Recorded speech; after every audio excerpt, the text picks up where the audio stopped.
"You can have it," Eli said, his small mittened hand stretching forward. "It's a dinosaur cookie. Dinosaurs make you strong." The words cut through the winter silence like a bell.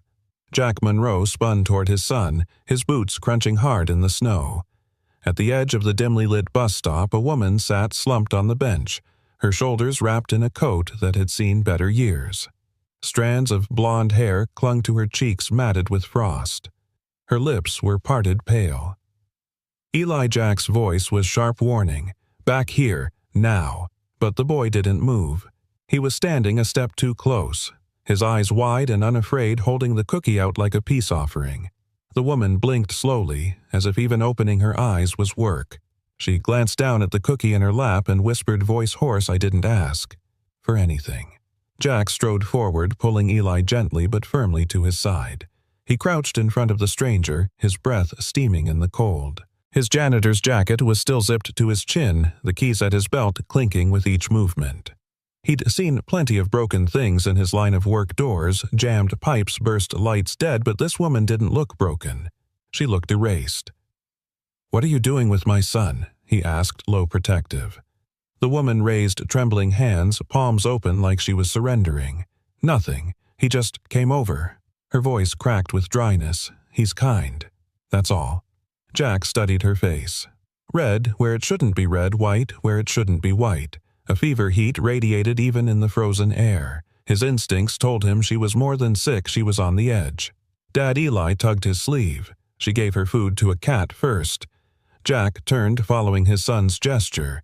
A scrawny stray pawed at crumbs in the snow, half a roll torn into pieces. The other half gone. Jack's chest tightened. The woman shifted as if trying to stand, and Jack saw the moment her strength gave out. Her knees buckled. She stumbled sideways into the metal post of the bus shelter with a hollow clang, then crumpled into the snow.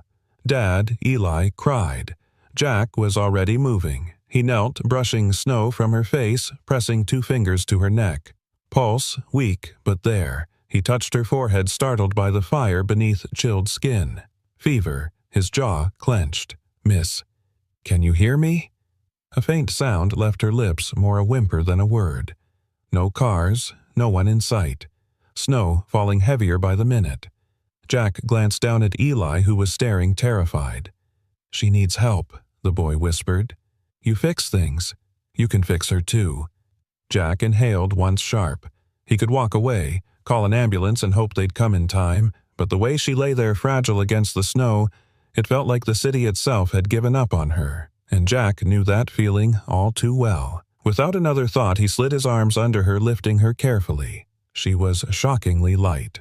It felt as though the world had been stripping pieces from her, one by one. The coat fell open as he carried her, revealing bruises along her wrist and sleeves torn at the seams. She made no protest, only a faint sound as her head pressed against his chest. Dad Eli's voice was small now, trembling. "Is she gonna die?" Jack shifted his grip steady. "Not if we get her warm." They moved quickly, the snow crunching underfoot, Eli trotting at his side. Jack's house was only a few blocks, but every step felt longer, heavier. This woman wasn't his responsibility. He didn't know her name, her story, why fate had put her in his path tonight. But there was no turning back. By the time they reached the porch, Eli was whispering, almost certain, "She's our home now." Jack didn't answer. He just pushed open the door. Inside, the fire crackled in the old brick hearth, filling the room with a soft amber glow. Jack laid the woman on the long sofa, pulling a wool blanket over her. Her eyelashes fluttered, but she didn't wake. The room smelled faintly of cedar and cinnamon left over from Christmas, though the tree was long gone. Jack sat back on his heels, scanning her again, cracked lips a scrape raw across her hand, shallow breaths. He'd seen this look before in hospital corridors when Mara, his wife, had been fighting an illness she couldn't win. Eli perched on the rug, crayons already in hand, as if he could will this stranger into their world. His paper filled with bright colors, 3 stick figures holding hands. One tall, one small, and in the middle one with golden hair. Above them, in shaky block letters, he wrote, "My home." Jack exhaled heavy. When the woman stirred, her first sight was the drawing. Her eyes blinked open pale blue, meeting the bright scrawl of a child's hope. She tried to sit up but groaned, collapsing back. "You're awake." Eli scrambled to her side, holding up the picture. "That's us." Her voice was barely audible. "That's kind." Eli beamed. "Daddy says you can stay until you're better, but I think you should stay longer." Jack appeared, then setting down a glass of water and a small bowl of soup on the coffee table. His face gave nothing away. "You passed out in the snow," he said evenly. "I didn't have a choice. You needed help. When you're stronger, you'll leave." His tone wasn't cruel, just measured, like he was building a wall one brick at a time.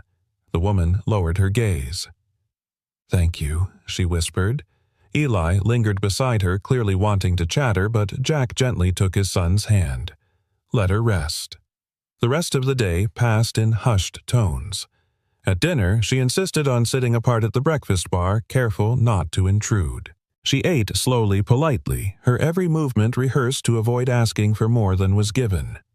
But when Eli began talking about school, about the costume he wanted for Halloween, about building a snow bakery in the yard, her lips curved just slightly. She kept her eyes down whenever Jack looked her way, but in the spaces between, she smiled at his boy like he was a lantern in the dark. Later, as she helped clear dishes, the loose sleeve of her borrowed sweater slipped down her arm.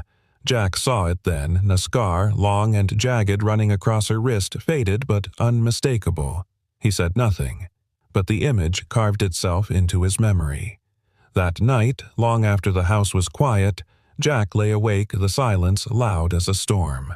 From the living room came a muffled sound, a soft whimper. He rose, padding barefoot to the couch. The woman was curled into herself, sweat glistening on her brow despite the chill. She stirred, a broken breath catching in her throat. Jack hesitated, phone in hand. And then, with the same instinct that carried her out of the snow, he dialed. An hour later, a private physician left into the night, shaking his head. Severe dehydration, fever at 102. Fluids, rest, warmth. She'll make it, but only with care and rest. Jack asked the question anyway, an insurance family. The woman stirred faintly, lips parting. "No one," she murmured. "There's no one who needs to know if I'm alive or not." The words hung in the room heavy as frost on glass. Jack stood over her silent, watching her sleep. He didn't know her story, but he knew pain when he saw it. He'd seen it in the mirror too many nights, and for the first time in years he realized maybe not every door was meant to stay locked. The storm had passed in the night, leaving the world outside covered in a brittle silence. Morning light crept through the thin curtains of Jack's living room, painting soft bars of gold across the wooden floor. On the sofa, the woman stirred. She blinked at the glow of the fire, at the warmth wrapped around her in the form of a wool blanket. Her throat ached when she whispered, "Where am I?" From the kitchen, Jack's voice carried steady, cautious. "You're in my house. You collapsed. You should be thankful you're not still lying in the snow." His words were firm, not cruel, stacked like bricks, each one deliberate. She tried to sit up, pushing against the pillow, but her body protested. She gave up, sinking back. The blanket smelled faintly of cedar and detergent. It felt impossibly clean, like something she no longer deserved. Her gaze shifted, and there he was, standing in the doorway. Tall, broad-shouldered uniform jacket, zipped, a ring of keys hanging from his belt. His eyes were unreadable, but his jaw was tight as though he'd clenched it all night. Jack crossed the room, set a glass of water on the table beside her. "Drink," he said simply. She obeyed, sipping carefully. The water was cold, but it burned going down, reminding her how long it had been since she'd cared for herself. "Daddy," a voice piped up. She turned. A boy sat cross-legged on the rug, crayons scattered around him. His tongue stuck out in concentration as he scribbled on a page. He looked up at her with the kind of unguarded hope only children still carried. "You woke up," Eli announced with pride. "See, I drew us." He held up the paper. 3 stick figures stood beneath a bright yellow sun.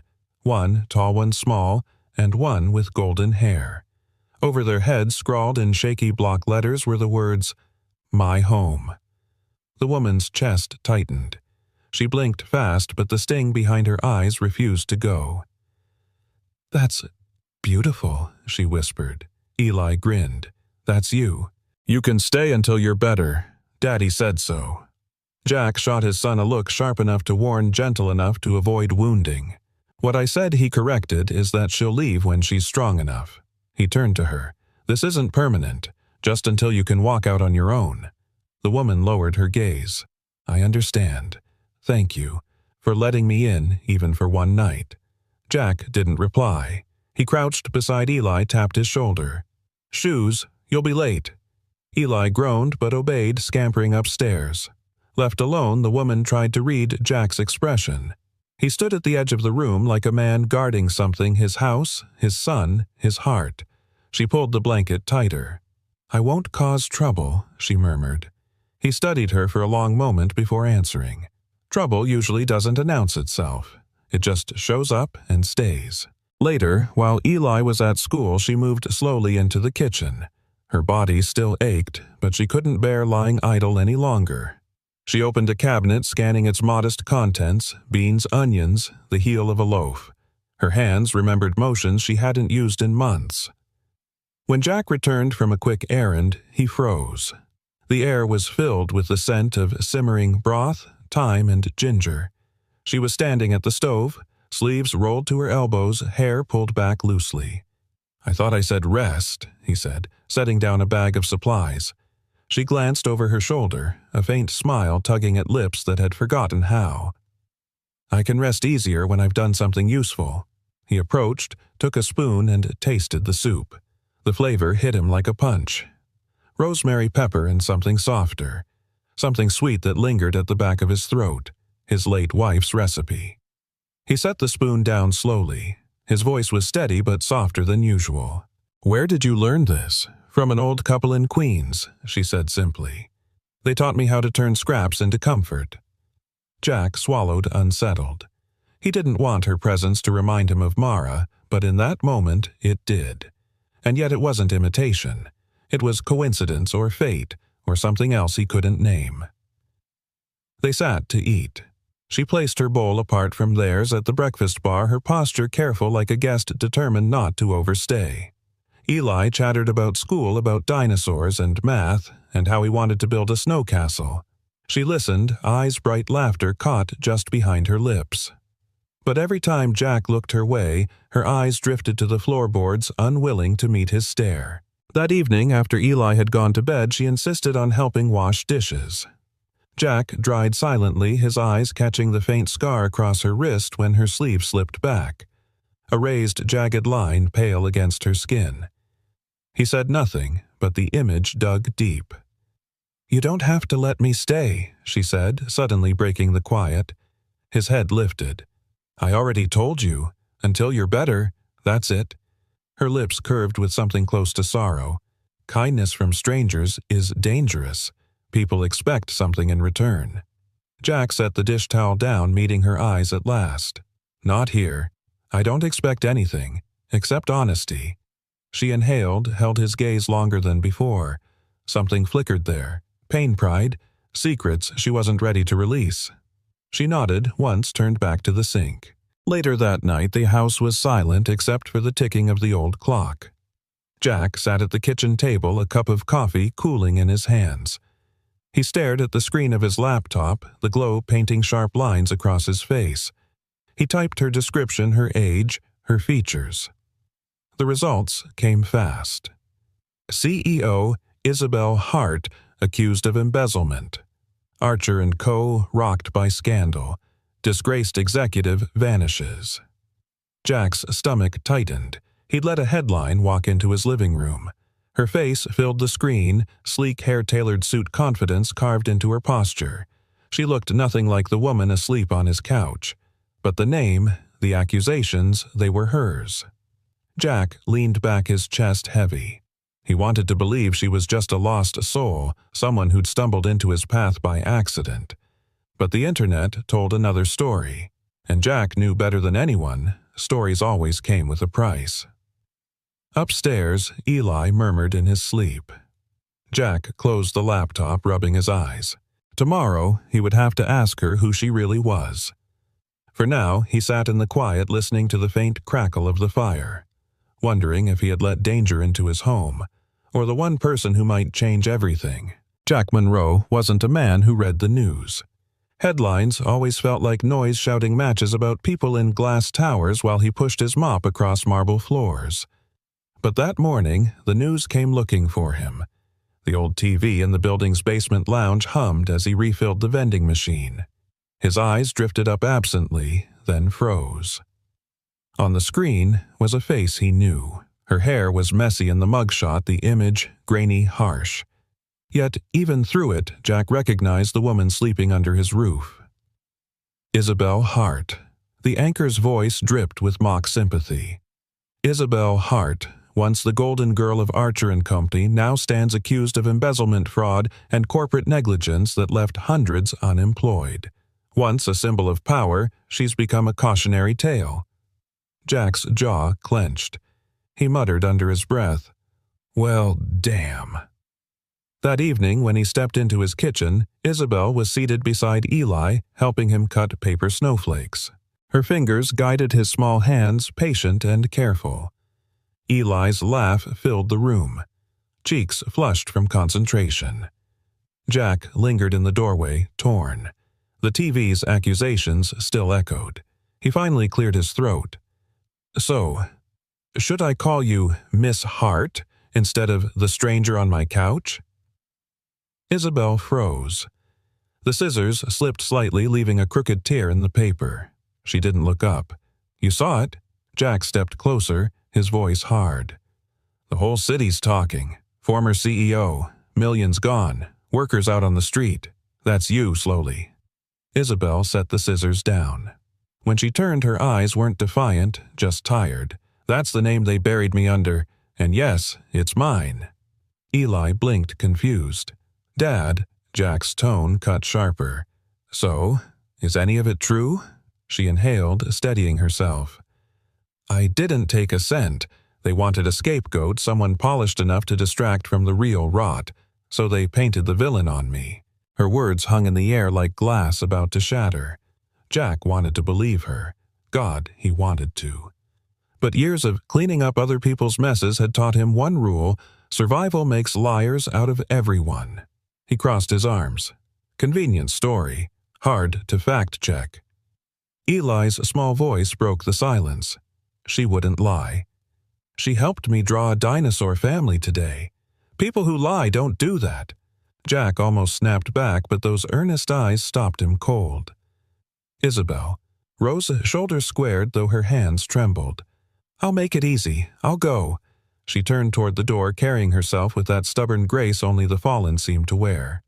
Eli panicked. He scrambled off his chair, chasing after her. "Wait. Don't leave." In his rush, his sock caught on the rug. He stumbled and hit the floor hard, a sharp cry bursting out. Eli Jack lunged, but Isabel was faster. She was already kneeling, lifting the boy, gently checking the scrape on his elbow. "It's just a scratch," she murmured, tearing a strip from the dish towel and wrapping it with steady hands. Her voice softened, warm and sure. But brave knights always wear their scars with honor. Eli sniffled, then managed a small smile. "Like a knight." "Exactly," Isabel said, brushing the hair from his forehead. "And knights never let their friends fight alone." Jack stood rooted. For the first time he saw past the headlines, past the mugshot. In that moment, she wasn't a disgraced CEO. She was simply human. But his guard stayed up. "You patch him up nice," he muttered, masking the ache in his chest. "Doesn't mean you're telling the truth." Her gaze held his weary, yet unflinching. "Believe me or don't. I'm not here to prove anything. I stayed because your son was kind to me when no one else was." She rose, still holding Eli's hand. "I'll leave in the morning. No arguments." Eli gripped tighter. "Please don't go." Jack swallowed hard.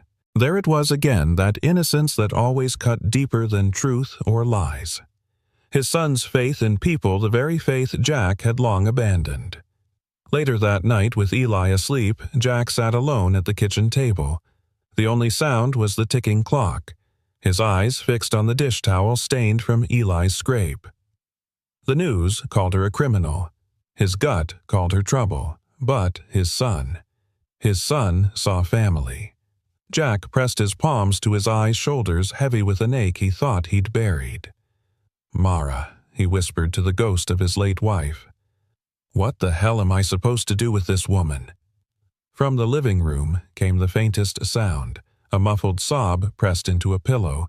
She thought no one could hear, and for the first time in years, Jack Monroe, the janitor who swore he'd never let another soul under his roof, felt something crack open inside, a question that wouldn't leave him. What if Eli's right? By morning, the house felt heavier than the snow outside. Jack rose early the way men who carried too much always did and found Isabel already dressed, her coat folded neatly over her arm. She stood in the kitchen doorway like a shadow about to disappear.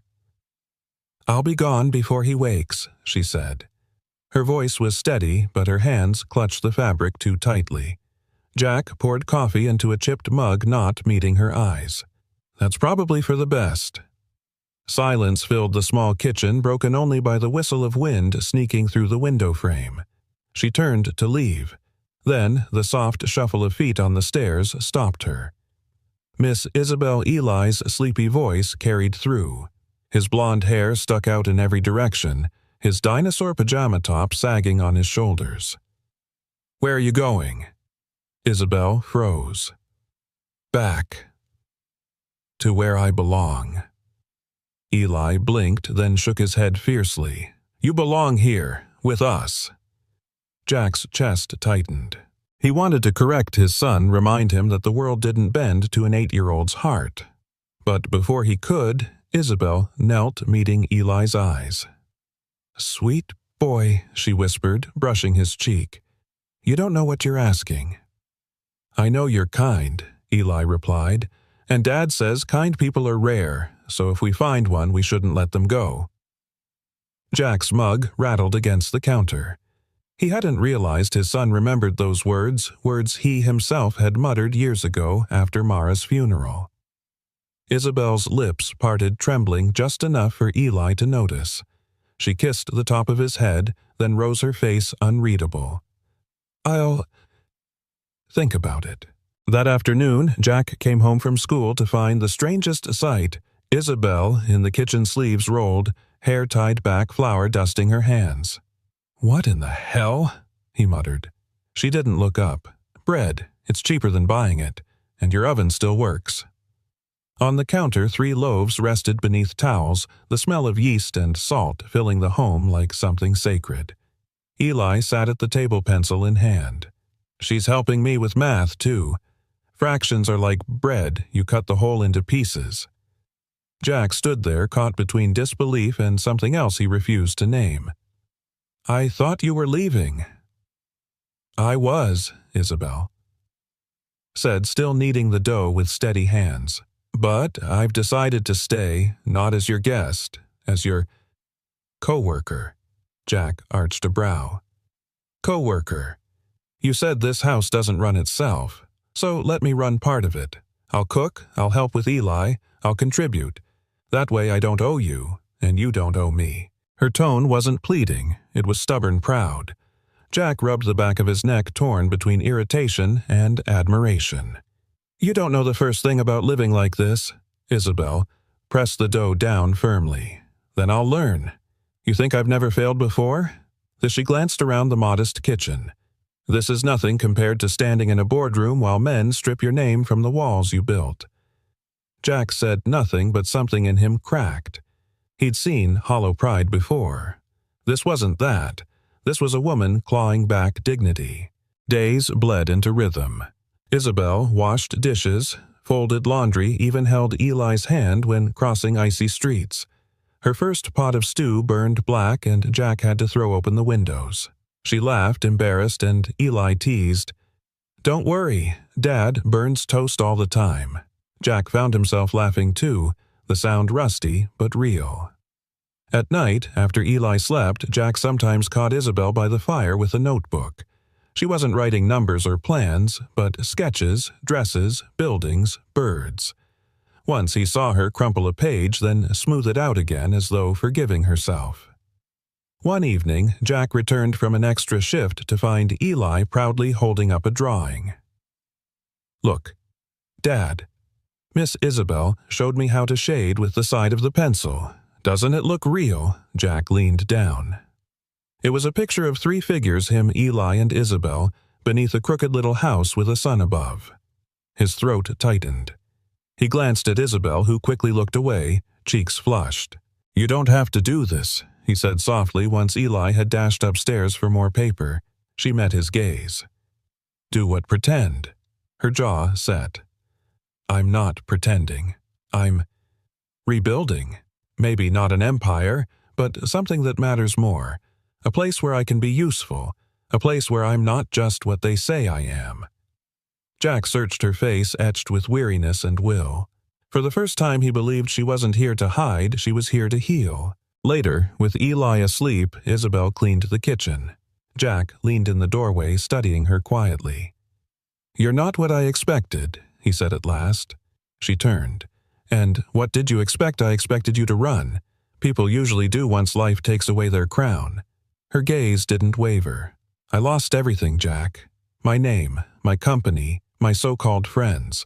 All I have left is a choice: keep walking into the dark or stay where there's still light." He nodded slowly, the words hitting deeper than he'd admit. "And you think you'll find light here in a janitor's house?" Her smile was faint, but it held. Maybe the brightest kind. The kind that doesn't need chandeliers. Jack looked at her then, not the headlines, not the shame, but the woman who had chosen to bake bread in his kitchen like salvation. And though he didn't say it, something in him whispered that maybe, just maybe, letting her stay wasn't the mistake he feared. For the first time in years, Jack Monroe didn't dread tomorrow. The Maple Street Community Kitchen didn't so much open its doors as it lifted a curtain. Steam rose from industrial pots, warm and fragrant, turning the cold morning into a stage of stainless steel and purpose. Isabel stood at a prep table, tying an apron too big for her, the strap cinched tight. Her hands shook once, and she hid it by reaching for a loaf. Ruth Delgado, the volunteer lead with silver hair and the posture of a retired nurse, slid a tray beside her. "Bread, first soup, second," Ruth said. "We feed people with our eyes and noses before we ever feed their stomachs. And one more rule." She looked Isabel in the eye. "In here, we serve dignity." "Yes, ma'am," Isabel answered, surprised by how right the word felt in her mouth. Jack arrived a beat later with Eli. The boy barreled in all elbows and grins. "Where do I help?" he asked, already reaching for anything within arm's length. "You young man are on napkin duty," Ruth said, handing him a mountain of forks. "Roll 'em tight. Soldiers need tidy uniforms." Eli saluted like he meant it. Jack took his place at the slicing board, sleeves rolled up a hairnet perched stubbornly over his hair. He glanced sideways at Isabel. "You sure about this?" She set the first loaf down, pressed her palm to its warm crust. "If I can make a mess in your kitchen, I can make order in this one." Then softer, "I need to give something good back to the world." He nodded once. "Then we'll start with bread." By noon, the line stretched out, the doormen with calloused hands, women with tired eyes, a veteran with a careful gait, a girl in a pink coat gripping her mother's hand too tight. The first ladle of stew was always the heaviest. Isabel lifted it like a promise and poured. "Thank you," said the veteran, his eyes catching hers and holding. "Haven't smelled home like this in a while. You're welcome," she said, and her voice did not tremble. For 20 minutes the kitchen was a choreography, Ruth calling orders with a warm bark. Eli rolling cutlery with the seriousness of a surgeon, Jack slicing loaf after loaf, salt bread, heat hands. The soup flowed like a river of second chances. Then the air shifted. A man in a grease-stained work jacket stepped forward. Jaw tight, eyes narrowed. He had the look of someone who'd been waiting to be angry for a long time. His gaze locked on Isabel's face and froze. Recognition hit him like a slap. "You," he said, voice slicing through the clatter. "You've got some nerve." Isabel's ladle hovered. "Sir, would you like—" "I'd like my job back," he snapped. "I'd like my cousin's mortgage paid on time. I'd like the warehouse you hollowed out running again." A ripple moved down the line. Heads turned. Even the steam seemed to still. Jack set down his knife. Ruth stepped forward. "Sir, you know the rules." "We don't." "I know who she is," he said, ignoring her eyes locked on Isabel. "Isabel Hart, the thief, the one who smiled on magazine covers while my people got pink slips." Isabel's knuckles whitened on the table edge, but her voice stayed even. "I'm sorry you lost your job." "That's not an answer," he spat. "No," she said, lifting her chin a fraction. "It's the truth I can offer without turning this line into a courtroom. This kitchen is for feeding people, not fighting the internet." He laughed, bitter and sharp. "Easy to talk about dignity when you're on the ladle side." Jack moved then, placing his shoulder beside Isabel's. The man tried to peer around him, but Jack didn't yield. "In this room," Jack said, voice calm, but carrying, "we serve food, not rumors. If you're hungry, I'll fill your bowl. If you want to fight, take it outside. But you don't get to starve the people behind you because you recognized my guest." "Your guest," the man sneered. "She wrecked lives. Headlines." "Wreck context," Jack answered. "Hunger doesn't care either way." Silence pressed hard against the tile. Eli looked up from his stack of rolled napkins, eyes wide. Ruth's mouth was a thin line, but her hand rested briefly on Jack's forearm, a quiet thank you. The man's gaze darted between Jack and Isabel. He wanted a crowd. Instead, he found a line that wanted to eat. A woman, 2 spots back, raised her hand. "Sir, my kid needs lunch." Something in him faltered. He shoved the bowl forward, not at Isabel, but at Jack. "Fill it," he barked, then lower. "Not from her." Jack didn't blink. He turned to Isabel deliberately. "Would you do the honor?" Her hands steadied. She dipped the ladle, poured until the bowl was generous, then tore a piece of bread, uneven honest, and placed it on the tray. "Salt and bread," she said quietly. "What people share when they mean to keep each other alive." The man's jaw worked. He took the tray. For a heartbeat, his eyes flickered with something like shame. Then he moved on. The line exhaled. Pots resumed their soft applause. The girl in the pink coat stepped forward, peeking over the table. "Thank you, ma'am," she whispered. Isabel's throat tightened. "You're welcome, sweetheart." She slipped an extra piece of bread onto her plate. "For courage." By the time the last bowl was filled, Isabel's back ached, but something inside her, something she thought dead, was warm. Ruth clapped once, brisk and proud. "That she said is what we call a shift." Then to Isabel, "You kept your hand steady when the room didn't. That's rare."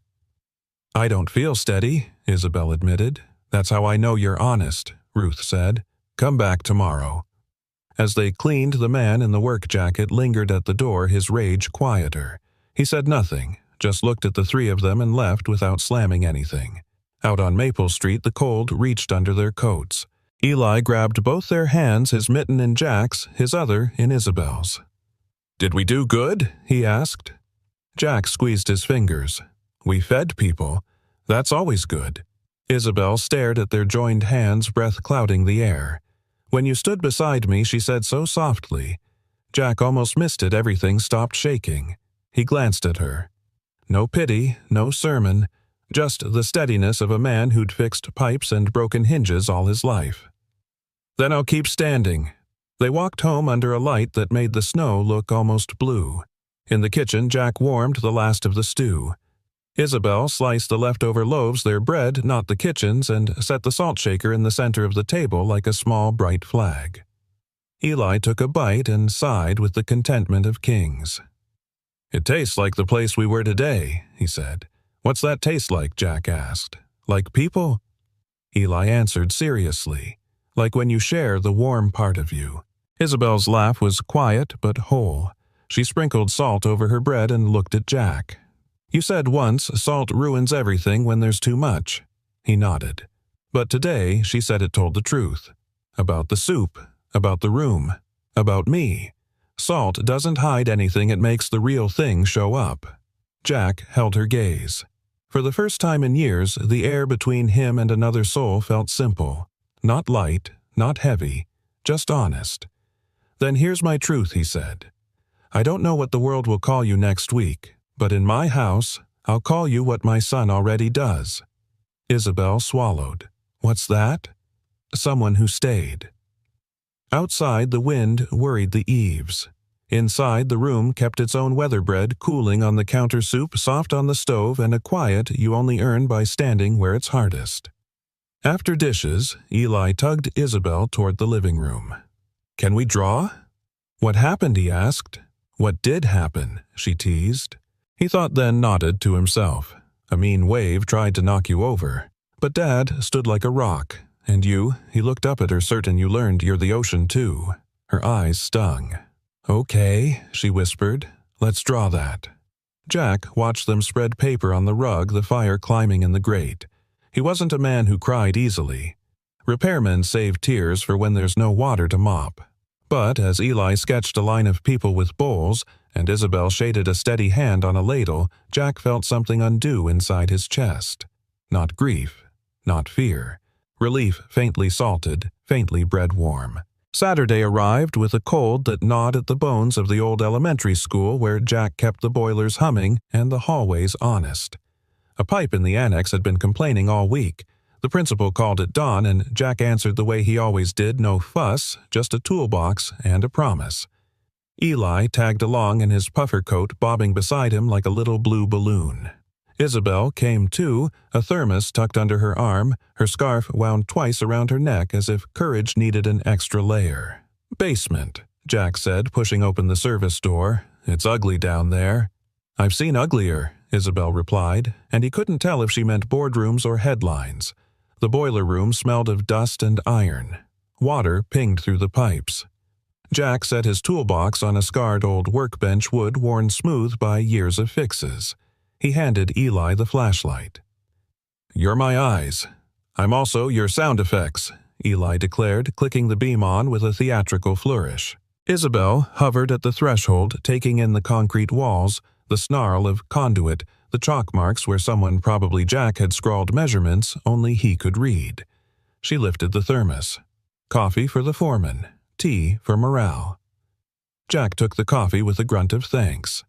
He knelt by the groaning valve, wedged the wrench into place, and gave it a turn. Metal complained, then eased like a spine cracked into relief. "There you go," he murmured. "No more singing." Eli's beam wandered along the cinder block. "Dad, what's this?" He crouched. "There's a little door." Jack straightened. At knee height, half hidden behind a mop sink, a metal panel had blended into the wall, painted the same chalky gray disguised by dust and time. In the center, a brass coin of a keyhole waited dark and patient. Isabel stepped closer. "That can't be standard." "It isn't," Jack said softly. He wiped the grime with his sleeve. Beneath a faint etching emerged a crude little lighthouse scratched into the metal stubborn as faith. Eli whispered, "What does it open?" Jack didn't answer immediately. His hand went to his pocket where a brass key had lived for years, old, unassuming, notched, unlike the others. He had never used it, barely dared to look at it. Mara had pressed it into his palm in a hospital room that smelled of lemons and endings. For when you need to believe in the light again, she had said, her voice thin but fierce. He had nodded because arguing with a dying woman was harder than lying to himself. Dad Eli's flashlight was steady. Isabel's eyes too present, not prying.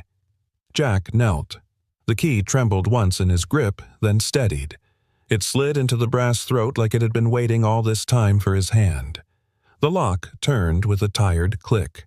The panel swung inward with the soft sigh of a secret finally told. Inside was a cavity shallow as a breath holding a shoebox wrapped in brown paper and twine. On the paper, in Mara's tidy hand, Lighthouse. No one spoke. Jack lifted it gently to the bench as if it might break and unwrapped it. Inside lay a manila folder, edges rounded by time with a small flash drive taped to the cover. On top, a Polaroid Mara, at a windswept coast hair, whipped wild across her smile, a white tower rising behind her. On the bottom margin her ink endured, "Light needs a keeper." Isabel's breath caught. "Jack." "What is this?" he swallowed. Something my wife wanted me to find when I was ready. I wasn't. Not until now. Can we, Isabel? Began then stopped. Jack nodded. He opened the folder. Copies, dozens of them, vendor ledgers, wire transfers, P&L snippets. Mara's hand circled amounts in red drawing patterns invisible until placed side by side. In the margins, notes like breadcrumbs. Northgate Logistics, no physical office. Check EIN. Weekend batching repeat invoices. Shell Harbor Ridge, LLC. Caymans. Isabel stepped forward, bracing herself on the bench. She recognized the codes instantly, the cost centers, the approval initials. This wasn't rumor. This was Archer & Co., her old life stripped to its bones. Her finger stopped on a set of initials. MC. Jack looked up. Mason Calder. Her jaw tightened. COOO. The one who insisted we fast-track vendors to stay nimble. She skimmed another page. Ghost vendors. Bleeding small sums across dozens of accounts so nothing screamed theft. It's textbook. The word landed like betrayal. Eli tugged Jack's sleeve. Is this bad guy stuff? Jack smoothed his son's hair. It's wrong stuff, and wrong stuff grows in the dark. At the back of the folder lay a clipped email, redacted subject, quarter and adjustments. In the margin, Mara had scrawled, "If anyone will listen, Hart might." And beneath, smaller still, she keeps asking the right questions. Isabel staggered as though the floor tilted. She knew me. Jack's voice thickened. Mara could read people. She knew who kept their word even when it hurt. Isabel pressed her palm to her eyes. When she lowered it, her composure was cracked, but cracks let light through. I did question Mason's vendors. Weeks later, the board summoned me with a narrative already printed. I thought I missed something, that I deserved it. Her fingers lingered on the folder, gentler now. I didn't. Jack turned the Polaroid over. On the back, Mara's writing. If this never reaches the right room, put it in the right hands. He looked at Isabel. She met his gaze without flinching. This puts a target on you, she whispered. On Eli. Mason will bury us if we move wrong. Jack exhaled. He's already buried enough. We're just digging up what survived. She shook her head, caught between awe and fear. Why hide it here? Because people like Mason never look where they see no value, Jack said. Janitors know every door. Eli's eyes were huge, flashlight trembling. Are we going to the police? Not yet, Jack said. You don't hand a storm to a roof that leaks. He tapped the flash drive. We verify. We keep this safe. We choose when the light comes on. Isabel nodded the CEO in her rousing like a long-sleeping animal. Cross-check the EINs, trace the shells align with board approvals. No accusation without a map. Her mouth lifted almost a smile. My father said truth without structure is just noise. Eli grinned. You're both talking the same. Jack raised an eyebrow. That ever happened before? Sometimes about pancakes. They laughed and the sound filled the concrete room warmer than any boiler. Jack slid the papers back into the folder, tucked it into his bag. The key returned to his ring not as a burden now, but a compass. Isabel brushed the lighthouse etching on the panel. She named it right, she murmured. Lighthouse. Light doesn't chase ships, Jack said. It stands where it's needed. He closed the door, turned the key, and pocketed it for good. Darkness reclaimed the room, but it felt different now, like small promises had grown larger. On the stairs, Eli asked, Is Mara watching us? Jack didn't give him a platitude. He glanced at Isabel, then the boy, then the scuffed steps. She left instructions, he said. That's close. Outside, the afternoon sky wore a thin blue veil. Isabel paused, staring at the frost-crusted swing sets and faded hopscotch grid. I used to think saving a company was the point, she said quietly. Now I think it's saving the people who live in its shadow. Jack adjusted the strap on his bag. Companies come and go. Boys need breakfast. Truth needs a keeper. He nodded back toward the school. Turns out, mine left me the manual. They reached the truck. Eli scrambled inside, still buzzing. Isabel lingered at the passenger door. breath clouding in the cold. "What happens now?" she asked. Jack looked at the brass key, catching the last strip of winter sun glowing as if lit from within. "Now," he said, "we hold the light steady." The basement's dust still clung to Jack's lungs, the scent of iron and mildew trailing him upstairs like a ghost. The folder, labeled Lighthouse, sat untouched on the table, yet its weight pressed against his chest as if he still carried it. For years, Mara's key had been nothing but a relic he couldn't part with. Now it had pried open a door he wasn't sure he wanted unlocked. Isabel sat across from him at the kitchen table. The lamplight cast tired shadows beneath her eyes. Eli had left a cup of tea at her elbow, but she hadn't touched it. Her fingers twisted the edge of her sleeve until she finally spoke. "You deserve the truth," she said, her gaze pinned to the wood grain. "About me. About Mason. About why the world calls me a thief." Jack leaned back, arms crossed his face, unreadable, but inside something coiled tight. He had wanted this moment, dreaded it, and needed it all at once. "Then give it to me," he said quietly. "No smoke, no mirrors, just the truth." Her breath trembled. "Mason Archer," she began barely above a whisper, "my COO, my second in command. I trusted him. He's the one who moved the money. He built the shell accounts, the false invoices, and when the hammer fell, he needed someone the board could burn." At last, her eyes met his, pleading for something beyond judgment. That someone was me. Jack's jaw ticked. "And you just let them." Her lips pressed thin. "Do you think I had a choice?" The board didn't ask questions, they wanted blood. My name was worth more as a sacrifice than Mason's ever would be, and he knew it. The old clock on the wall ticked into the silence. Jack thought of Mara, how she'd whispered of corruption she couldn't name before the sickness stole her voice.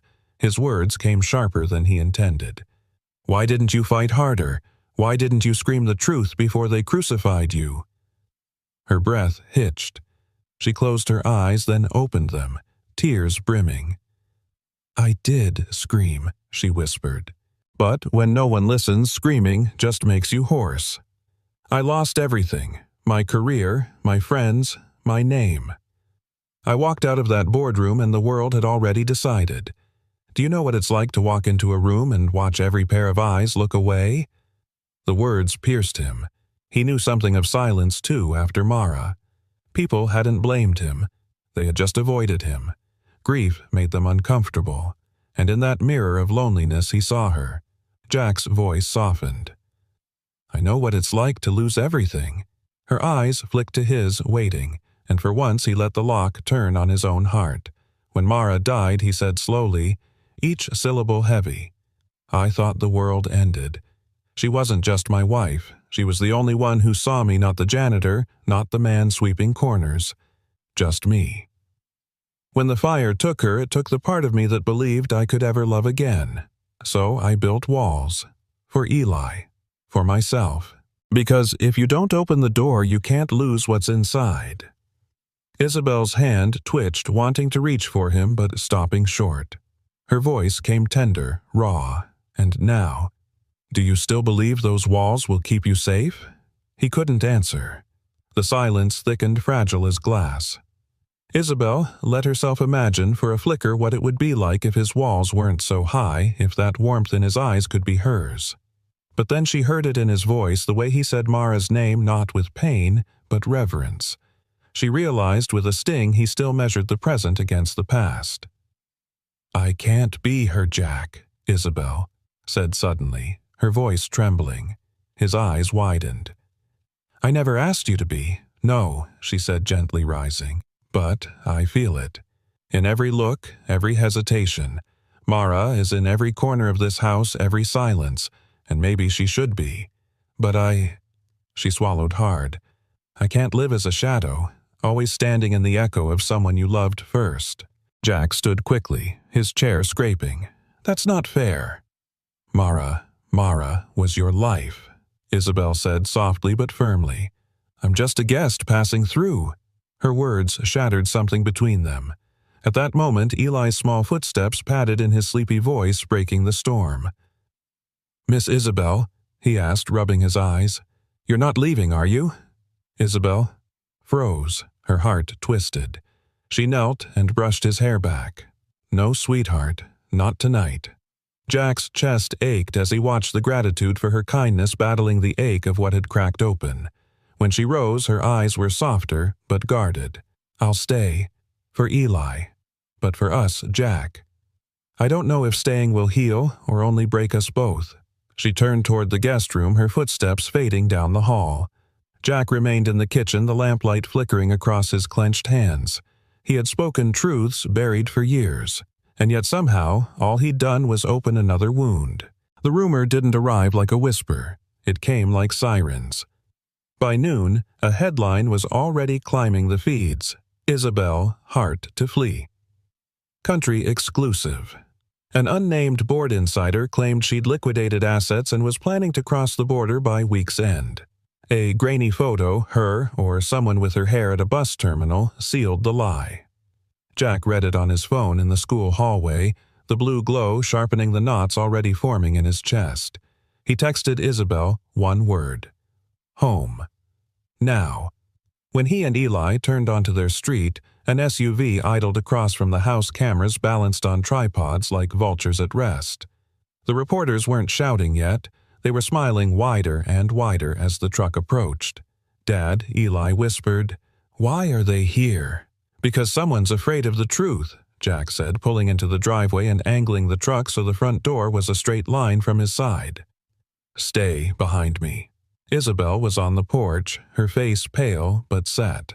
The moment Jack stepped out, a young man in an expensive coat called Ms. Hart. "Are you fleeing? Is it true you stole?" Jack didn't look at him.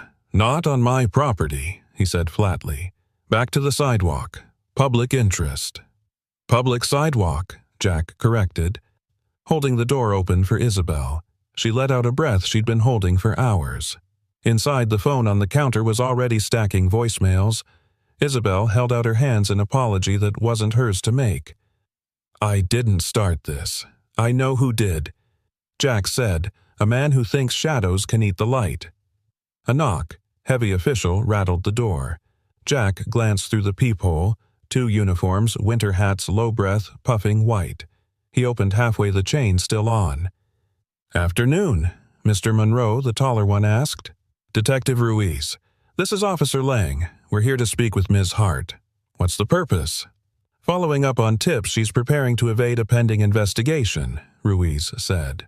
"We'd like her to come with us for questioning downtown." "Do you have a warrant?" Jack asked. "Not at this moment," Ruiz admitted. "But we can wait while one's drafted, or Ms. Hart can voluntarily accompany us." Behind Jack, Isabel stood tall. "Detective, I'm not evading anything. Tell me the scope of your questions, and I'll schedule with counsel." The detective's eyes flicked toward the street where the cameras leaned in. "Ma'am, I'd rather not make a scene." "Then don't," Jack said.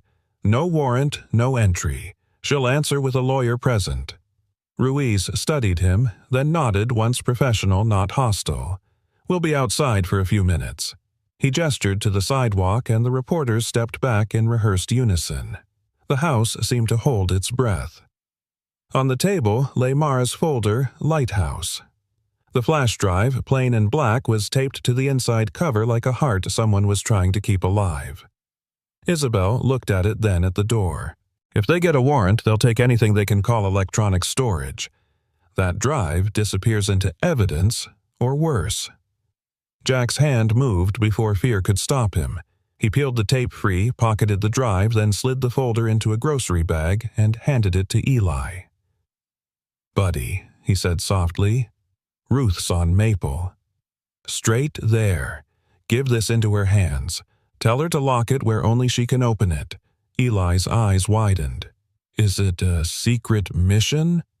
"The important kind," Jack said. "No shortcuts, not a word to anyone else." Eli nodded, solemn as a soldier. Isabel knelt and cupped his face. "Run, like your feet know the road. I'll be right here." He bolted out the side door into the narrow cut between houses, a path reporters rarely noticed. Jack watched until the blue of Eli's jacket vanished behind a hedge. Only then did he breathe. Another knock. This time it wasn't a fist. It was the flat slap of paper. Ruiz's voice carried, "Mr. Monroe, we now have a signed warrant to seize electronic devices belonging to Ms. Hart and to take her statement. We'll attempt to execute this with respect." Jack opened red underlined with his finger. "This covers devices belonging to Ms. Hart. It does not cover my property or my son's." "Respect that line." "Understood," Ruiz said. Jack stepped aside, keeping his body between curious eyes and the kitchen drawer. Isabel offered her phone and her small travel tablet, the only things she had. Ruiz bagged them carefully. "Ma'am," Ruiz said gently, "will you come with us now? You'll be released after a statement." Isabel's shoulders lifted, fell. She glanced toward the side yard where the shape of her life had just sprinted away with a paper bag and a promise. Without counsel, she asked. "You can call from the station," Ruiz said. Jack shook his head. "She's not leaving without a lawyer." "Then we'll wait," Ruiz replied, patient but unyielding. The waiting was the trap's sharpest tooth. Outside, cameras snapped their nervous music. The rumor was becoming story, the story becoming evidence of itself. Isabel stood still as a pinned butterfly. "Mason's winning," she murmured. He wanted a frame, and he got one. Jack stepped closer low, so only she could hear. He got noise. "We have light." She looked up, fear clearing enough for the CEO in her to surface. "Light gets people burned." "Only if they hold it alone," he said. A tapping at the back window. 3 quick, 2 slow, made Jack turn. Ruth's face appeared in the glass, cheeks, flushed eyes fierce. Jack cracked the door. "Safe," she whispered, answering the question he hadn't asked. "Locked where only God and my high school locker combination know." Then louder, "I brought a casserole because I heard your stove went on strike." Ruiz, to his credit, looked away and pretended casserole delivery was routine. Ruth stepped in, put the dish on the counter, and wrapped Isabel in a hug that smelled of thyme and soap. "Heads high," she said. "Wolves hate that." The next hour unfolded in inches. Calls were made. A local attorney who owed Ruth 3 favors arrived brisk and calm. Statements were scheduled, not coerced. Ruiz kept his word. Lang kept his hands polite. When they finally left with a phone, a tablet, and nothing else, the cameras caught nothing but a closed door. Silence settled. Eli returned through the side, cheeks flushed triumph in his grin. "Mission complete," he announced, joy, briefly pushing fear aside. Then Isabel saw her reflection. A woman who had brought trouble to a boy running with a paper bag as if the world depended on him. The truth inside her shifted somewhere dangerous. "Jack," she whispered, "this puts you in the crosshairs. Eli, too. If I leave, if I take the heat with me, you can be safe again." Eli's voice cracked. "Safe without you isn't safe." Jack swallowed hard. He's right. Tears found her. "I can't be the reason the knock gets louder. Every hour I'm here, Mason winds the trap tighter." She glanced toward the small guest room. "Nothing hers, everything saying stay. I thought I could stand this. Today proved I'm a hazard." "Isabel." "I know," she said, cutting him off with a broken smile. "You'll say, we're stronger together. You'll be right. But strong doesn't always mean wise." Eli ran to her, wrapped his arms around her waist. "Please don't go," he whispered. She bent until her forehead rested on his crown. "I will come back," she said, voice shaking. "I will. But I have to choose the storm that only hits me." Jack stood helpless, watching the woman who had just faced down strangers crumble under the weight of protecting the only two who had believed her without conditions. He stepped in steady. "If you walk out, I can't guard your back." "I know," she answered, wiping her cheeks. "That's why it has to be me." Night pressed against the windows. Quietly, she took off the borrowed apron that had started to smell like home. She set it neatly on the chair as if order could soften the sound of leaving. At the door, she turned once. "Tell him," she said, nodding toward Eli, "that the ocean doesn't stop being the ocean when it leaves the shore. It just finds another place to kiss the land." Jack's throat burned. And what should I tell myself? She held his gaze, and the first real smile of the day, the kind that remembered sunlight, touched her mouth. "That light you keep talking about. Hold it steady." She tapped her chest. "I'll follow it back." The latch clicked. Cold rushed in and touched everything. The house exhaled, and Jack realized this was what an all-is-lost moment sounded like, not a crash, but a door closing softly because the person who loved you didn't want to wake your pain. Eli's sob found him. Jack knelt, pulled his son tight, and stared at the apron on the chair as if it might tell him how to fight a man who turned lies into weather. His hand found the key in his pocket, the small circle of brass that had opened a secret and a duty. He whispered to the empty room to Mara, to the woman walking into the night. "I'll keep the light." The next morning, Courthouse 3B buzzed under the harsh fluorescent lights. Jack Monroe sat on the worn wooden bench, calloused hands folded in his lap, the brass key in his pocket pressing against his thigh like a heartbeat he couldn't ignore. Eli leaned against his shoulder, small but steady, lending his father the strength he'd always taken for granted. Inside, Isabel was being painted as a thief, a manipulator, a woman who would torch her own company and vanish into smoke. Mason Calder's lawyers had sharpened their knives, and the city had gathered to watch blood spill. Dad Eli whispered, "Why are you here if they don't want you?" Jack looked down. Because sometimes the truth doesn't get invited. Sometimes you have to drag it through the door yourself. The bailiff's voice rang out, "Mr. Monroe. The judge will hear you now." Jack rose, work boots heavy against the tile. He touched Eli's shoulder. "Stay with Ruth. I'll be right back." Ruth's grip tightened on the boy's hand. "Go on, Jack. Light the fire." The courtroom was colder than winter. Mason Calder sat at the front, silver cufflinks gleaming, a smirk coiled on his face like a snake in sunlight. His lawyers flanked him, neat and sharp. Across the aisle, Isabel looked pale but unbroken. Her attorney whispered strategy, but her eyes found Jack the moment he entered. The judge, an older woman with iron-gray hair, spoke firmly. "Mr. Monroe, you ask to address this court. Understand that perjury is a crime." "Do you swear to tell the truth?" "I do," Jack said, voice rough but steady. "Then step forward. You have 5 minutes." Jack gripped the microphone. This wasn't his world. His hands knew mops and ladders, not podiums. But truth didn't care about arenas. "I'm not a lawyer," he began. "I'm a janitor. Most days my hands smell like bleach, and the closest I get to power is flipping breakers when the lights go out. But I've seen things, and I can't stay quiet." The room shifted. Journalists leaned closer. Mason arched an eyebrow, amused. Jack pulled the brass key from his pocket, the metal catching the light. "This belonged to Mara Jensen, the auditor who died last year. She gave it to me before she passed. It unlocks a file that proves Isabel Hart didn't steal from her company. Someone else did.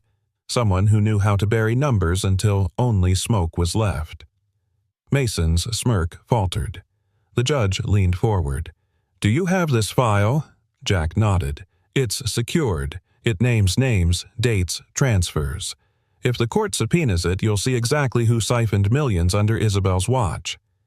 Gasps rippled through the gallery. Reporters scribbled furiously. Mason's lawyer rose. "Objection, Your Honor. This is hearsay. The man is not a qualified witness."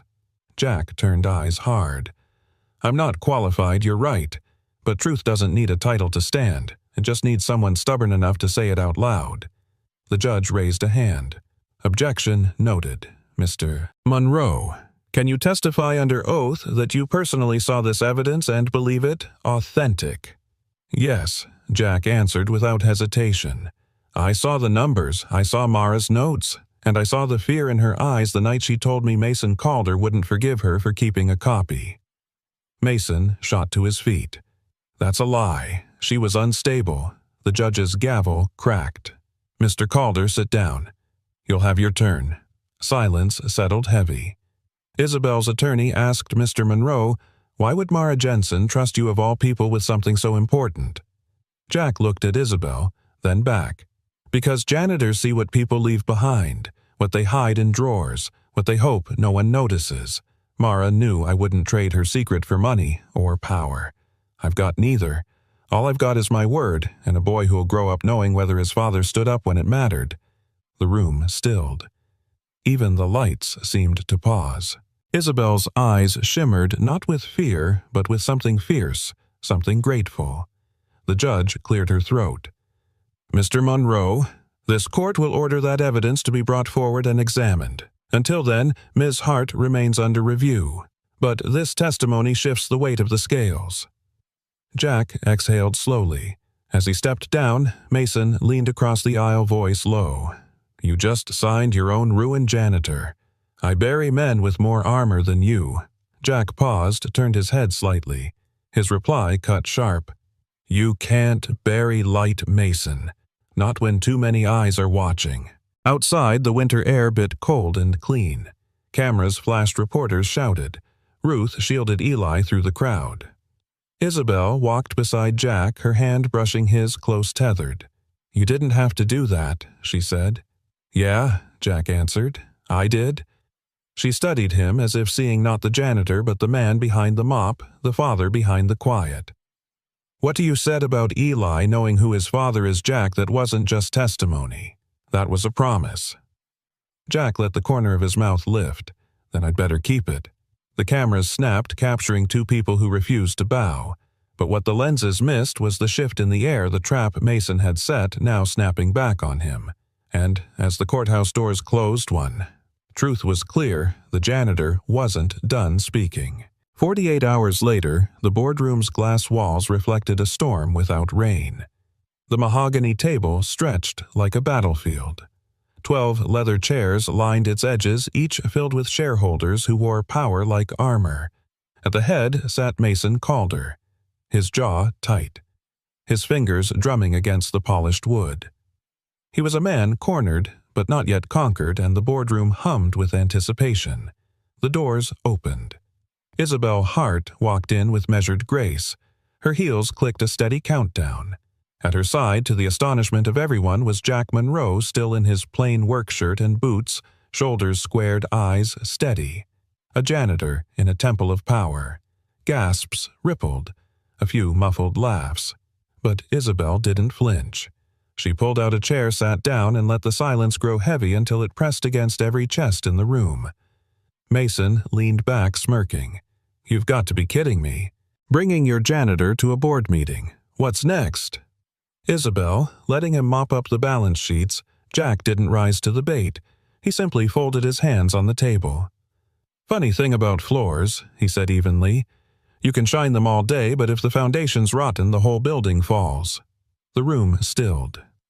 Mason's smirk twitched. Isabel leaned forward, her voice clear.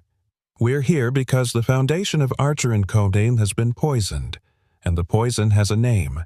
She slid a folder across the table. "Evidence recovered authenticated, and now before this board.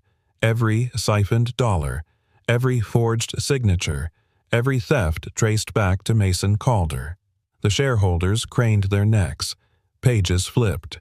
Murmurs thickened the air. Mason's face tightened. "This is ridiculous," Mason snapped. "You'll believe a janitor and a stack of forged papers over me I built this company.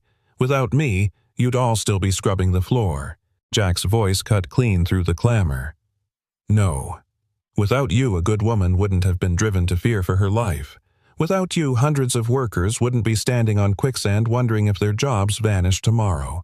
Without you, Isabel wouldn't have been forced to carry a weight that wasn't hers." He leaned forward, his eyes locked on Mason's. "You tried to bury the truth, but it doesn't stay buried. Not when people are willing to dig it back up even if they've only got a mop and a pair of work boots." The words landed. Heavy, unshakable. One of the board members cleared his throat. "Mr. Calder, this documentation is damning. Transfers routed through shell accounts, expense reports doctored." He turned a sharp gaze on Mason. "Do you deny these signatures are yours?" Mason's hand curled into a fist. "I deny everything. This is a setup. By who?" Isabel's voice rang steel, wrapped in velvet. by your hand-picked proxies, by a man who never even sat at this table, or by Mara Jensen, whose death still casts a shadow over this company. The only person who benefits from these lies, Mason, is you." Silence followed. Shareholders exchanged glances. A few shook their heads. The tide was turning. Mason slammed a fist against the table. "You think they'll follow you?" He spat at Isabel. "You think a woman who nearly lost this company can lead them now? You're weak, and dragging a janitor into the boardroom doesn't make you strong. It makes you pathetic." Jack rose slowly, the chair legs scraping the floor with a sound that echoed like thunder.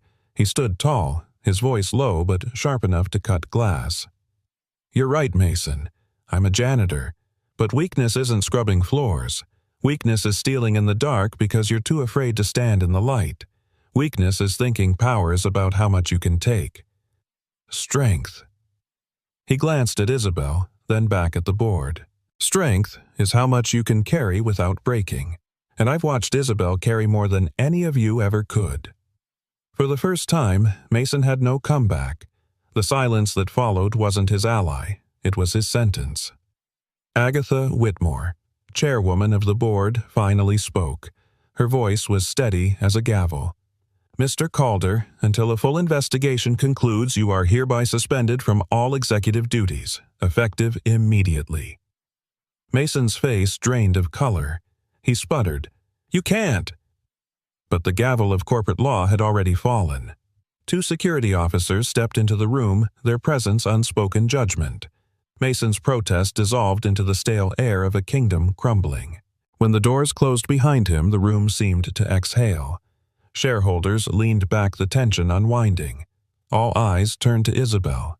She sat straighter, not triumphant, but resolute. "I didn't come here to win a crown," she said softly. "I came here to restore what was broken. Archer and Comey deserves honesty. Our workers deserve stability, and our future deserves more than greed." The board nodded, some slowly, some with newfound conviction, and then Jack spoke again, softer now. "You've got a chance to rebuild, but remember, foundations don't hold because they're expensive. They hold because they're honest. Don't forget that." It wasn't the speech of a CEO, just the truth, and in that room full of power, truth had never sounded louder. Afterward, as the boardroom emptied, Isabel lingered. She stood by the tall windows, city lights burning beyond the glass her reflection caught between past and future. Jack walked up beside her. For a moment, neither spoke. Finally, she turned to him, voice quiet. "You didn't just defend me in there, Jack. You gave me back my voice." He shrugged lightly. Voices don't stay lost. Sometimes they just need someone to clear the noise. Her lips curved into something rare, something almost fragile. "And what about you? When do you get yours back?" Jack glanced toward the door where Eli and Ruth waited beyond the glass, his boy's small hand pressed to the window like a promise. "Maybe I already have." Their eyes met, and in that silence a truth passed between them, unspoken, undeniable. The battle wasn't over, but for the first time they weren't fighting alone. The rain had stopped by the time Isabel left the boardroom behind. The storm had passed, yet the city still shimmered with puddles that caught both neon light and moonlight. She didn't go home. Instead, her steps carried her to a place she had locked away for months, her late mother's studio sealed like a memory too heavy to touch. When she pushed the door open, the air rushed at her turpentine old wood dust. Canvases leaned against the walls like forgotten sentinels. A cracked leather stool rested beneath skylights that still drank in the faint glow of the city. It was a room of beginnings, left abandoned in grief. Jack followed quietly, his boots soft against the concrete. He stopped at the threshold, unwilling to intrude. Isabel turned, offering him a tired but luminous smile. "This was hers," she whispered. "Every brushstroke, every canvas, it was her heart. I swore I'd keep it alive, but instead I buried it." Jack stepped inside, his hand brushing the frame of a canvas hidden under a white sheet. "Sometimes we bury things," he said gently. "Not because they're gone, but because we're not ready to see them again." Isabel pulled the sheet away. Beneath it lay a half-finished painting. A sunrise caught mid-breath, strokes of gold and violet straining against a horizon of black. Her eyes stung. She called it tomorrow, Isabel murmured. She never finished it. Jack studied the canvas, his voice steady. Then maybe it's waiting for you. Her throat tightened. I'm not an artist, Jack. He smiled quietly. Neither am I. But I know what it feels like to keep something alive just by showing up. Maybe finishing it isn't about making it perfect. Maybe it's about refusing to let it stay unfinished. Her gaze met his fear and hope colliding inside her chest. For the first time in years, Isabel walked to the stool, sat down, and picked up a brush. Her hand trembled until Jack laid his rough, calloused hand over hers. Steady, he murmured. The canvas doesn't judge. It only receives. Hours passed. The sound of brush against canvas filled the silence, mingling with the hum of the city outside. Jack busied himself with small, quiet tasks, sweeping the floor, arranging brushes, fixing a broken easel leg. With each motion, the forgotten studio began to breathe again. At last, Isabel set the brush down. I thought strength was building towers, making deals, sitting at the top, she said softly, eyes on the painting. Her unfinished strokes now blazed with raw light. But this is strength too, isn't it?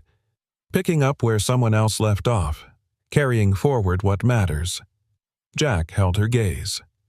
Strength, he said, is knowing what not to bury. The weight of those words stayed between them. By dawn, soft light spilled through the skylights, touching the canvas. Isabel's brush had captured something trembling and true, not her mother's hand, but her own heart. A tear slid down her cheek. Jack stepped closer, voice low. It's beautiful. She let out a shaky laugh. It's messy. Messy is honest, he said, and honest lasts longer than perfect. Silence settled alive with unspoken things. Their shoulders brushed the air, charged with something neither dared to name. Jack, she whispered, her voice breaking. Why did you really stay by my side? You could have walked away 100 times. He didn't look away. Because when I saw you fighting for something bigger than yourself, I remembered who I was before life broke me, and maybe I wanted to believe there was still a man worth standing beside you. Her breath caught her eyes shining. There is. The words lingered fragile and unguarded. Warmth spread through Jack's chest, a warmth deeper than any sunrise. The sound of small footsteps broke the moment. Eli stirred from where he had curled up in a blanket. Rubbing his eyes, he pointed at the painting. Is that tomorrow? He asked sleepily. Isabel bent down, brushing his hair back. Yes, sweetheart, she whispered thickly. That's tomorrow. Eli's smile spread drowsy but bright. It looks like hope. Jack's throat tightened. He looked at Isabel, who was blinking back tears, and for the first time in years he believed his son was right. Later that morning, Isabel stood before the canvas, Jack and Eli at her side. She touched the edge of the frame with gentle fingers. This isn't just my mother's studio anymore, she said quietly. It's ours now, a place to remind us that no matter how dark it gets, tomorrow is always waiting to be painted. Jack nodded, his voice steady but full. Then let's make sure we don't waste it. And as sunlight stretched across the floor, the three of them stood there together, not just survivors of yesterday's storm, but builders of tomorrow's dawn. 3 months later, at the Lighthouse Initiative launch gala, the lights rose on a different kind of runway. The auditorium glowed in a golden hush. Rows of faces filled the hall. Business leaders in sharp suits, social workers with weary compassion in their eyes, single mothers clutching the hands of their children. Yet, when the spotlight came alive, every gaze turned to the woman at the podium, Isabel Hart. She stood taller than she had in months, her dark hair swept elegantly back.